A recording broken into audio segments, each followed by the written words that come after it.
Hi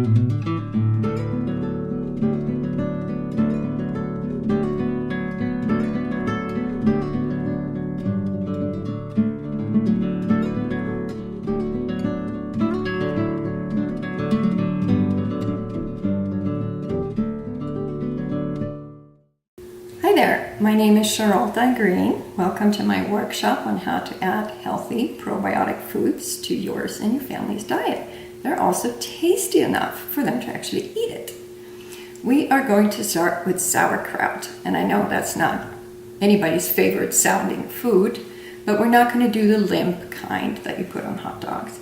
We are going to do a vibrant, tasty, crunchy, yummy sauerkraut that looks great in a salad and, of course, on any plate next to food. Okay, let's get started. So here's our cabbage. The first step we got to do is we have to be very careful that everything is clean. So we have to strip off all the outer leaves. Any damaged parts have to come off. You can, of course, make coleslaw with it, or something else. It's not like you have to throw it out, but just don't put it in the sauerkraut. So then we're going to cut it in half.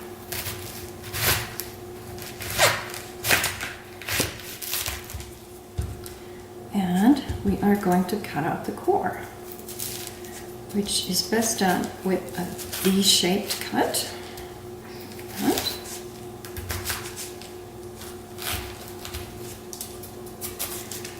And it usually just kind of pops out. And we are going to grate this. This is an important part. This is actually the sweetest part on the entire cabbage, so we don't want to throw that away. It's a very flavorful portion. Yeah, so we're going to slice this cabbage really fine, as opposed to my fingers. And I'm not a professional chef, but we'll get through it. You can buy special sauerkraut graters that have 3 knives lined up in a row, and I'll put a link at the end of this video where you can get those. And then you want to cut them crosswise also, so you don't end up with 2 long strands as you eat them. Okay, and I'll just keep doing this till I'm done. Okay, so now we're going to grate the pork, and pork has the highest sugar content of the entire cabbage. It really has lots of flavor, so you don't want to skip this part because it's an important ingredient flavor-wise. And I'm using, the smaller, finer grate. So now that we've grated the whole core, we are going to put that in a bowl.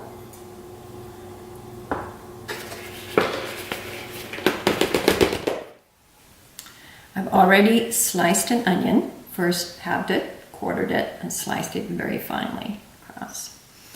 If you want to make a really dark sauerkraut, you would do strictly red cabbage, red onion.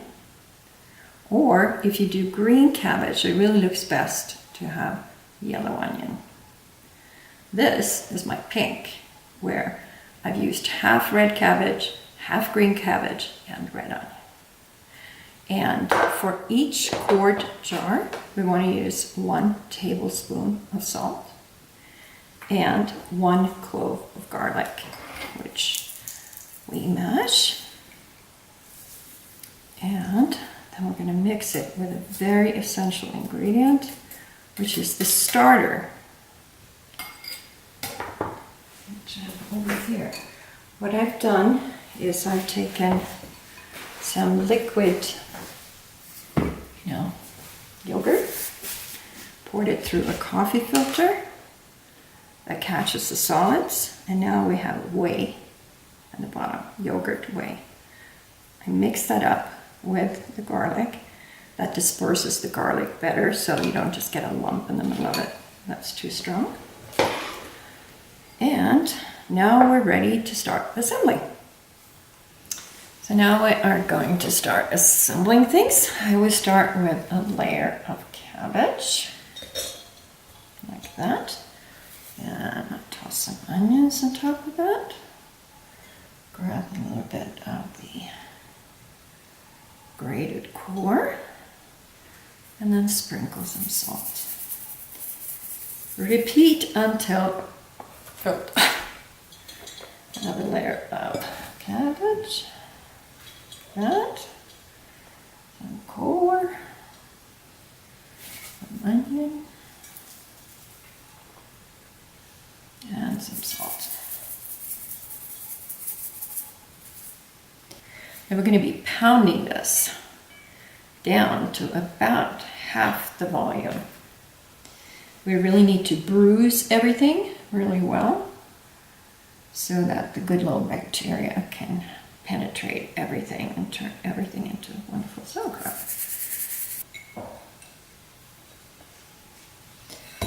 And the rest of the salt.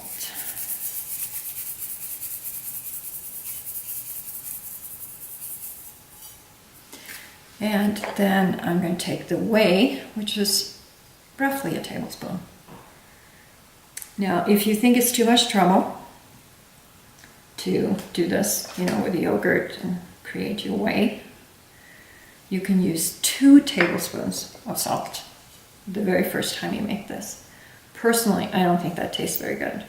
So I think it's worth the trouble to do the whey.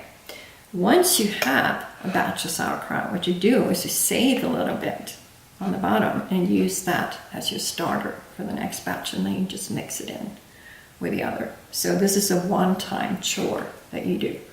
Plus you're going to have some juice in here, which don't throw it out when you're done with the jar. Keep it in a little glass bottle, and that's a good start for your next batch. So now we're going to pound this. This is my trusty, this is a pesto, a wooden pesto. I've had it, you can see from the stains, I've had it for 20 years. You can probably get these online somewhere. And I continuously turn the bowl as I pound this. And I usually give it about 5 minutes. You want this to be very bruised. And the way you can tell that you're done is that the onions are really translucent. Then you know that you've pounded it enough. So I should show you, see how wet and shiny it is now? The salt is drawing out the juices, both of the cabbage and the onion. And I should mention that you definitely want, ideally a glass bowl, or if you don't have one, metal. You don't want to use plastic because you want impact between, you want the cabbage and everything to be trapped between this hard pesto and a rigid surface. Okay, that's about 2 minutes in, so got a while to go here.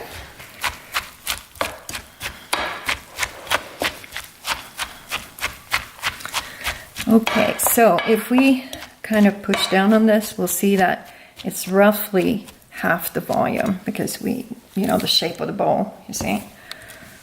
So, and if we pick up a piece of onion, you see how translucent that is? That's what you want. And kind of same thing with the cabbage too, that is starting to, the edges are not so defined. Well, here you can kind of tell on this piece. See how it's darker around the edges? It's just white in the very middle now, and the rest of it has gotten translucent, so we're getting there.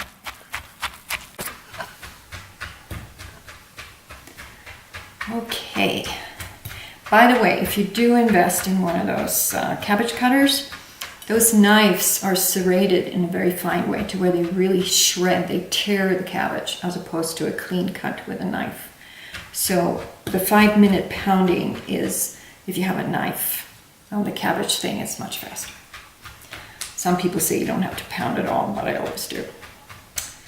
Okay, so now we're done. Now we're going to pack this in a clean mason jar.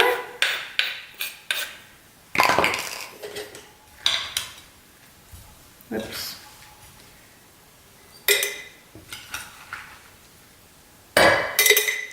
And we're not going to fill it quite full because as this ferments, it is going to expand.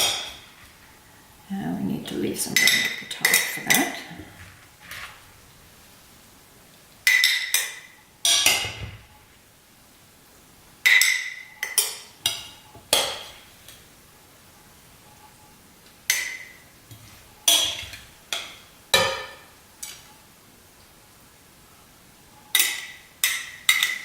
And I like to press down on it with a pesto. Kind of get rid of the air pockets a little bit. This fermentation process is an anaerobic process. In other words, we don't want a whole lot of oxygen extra. There. Okay. I made some more room.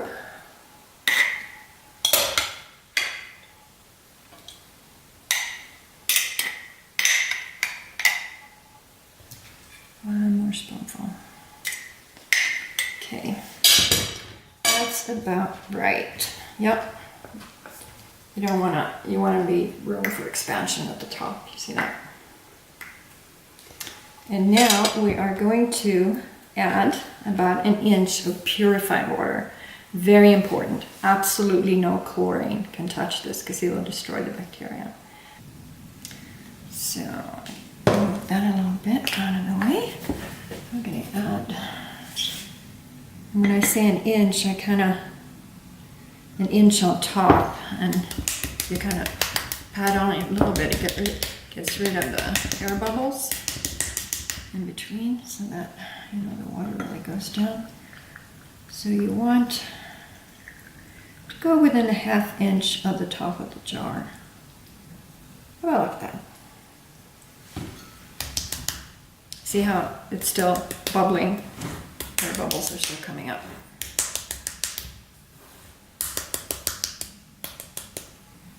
So, yeah, put a little bit more. Okay, then we're going to wipe the cabbage, stray cabbage off the top of the jar. And then we are going to seal it tight, which is why we use a mason jar.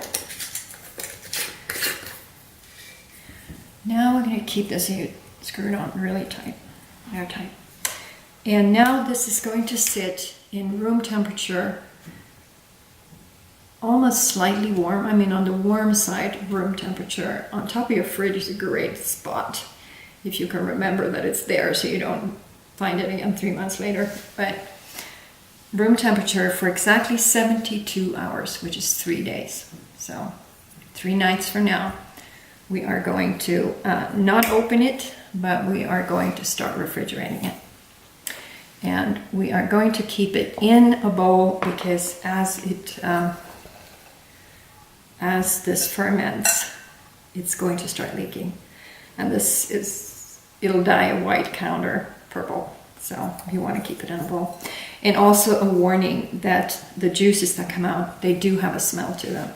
So if you want to be sure you don't smell up your house, you may want to put it in like a cooler or something with a little hot water bottle next to it, just to get the process going, and just leave it in there for 3 days. And then you open it up. Once you put this in the fridge and it's cold, it won't smell. So we'll check on you in 3 days.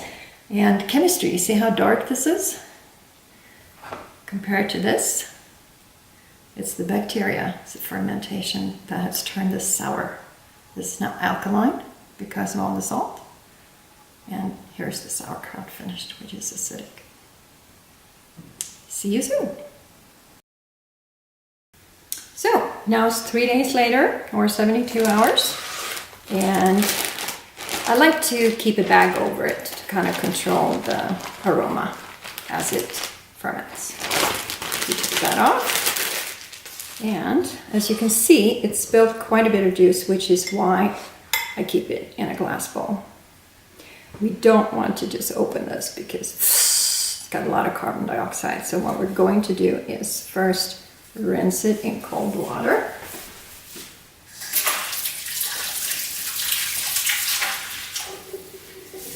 And wipe that dry. And now we're going to refrigerate it and not open it until it is thoroughly chilled. And that way you don't have a problem with the juice coming out. Isn't that a beautiful color? See how pretty that would be on a salad? Actually, let me show you how pretty that is on a salad. Yeah, so this is what it looks like when you put it in a salad. This is my favorite way of eating it in the summer. The serving is 2 tablespoons, and you can use it as a condiment, next to a meat dish or something, or mix it in a salad. Yeah, honestly, I've been eating this every day for the last 20 years, ever since I saw this on the top of a list of top 30 ways to prevent cancer. Sauerkraut was number one. So I looked up a recipe and then I modified it and made my own version.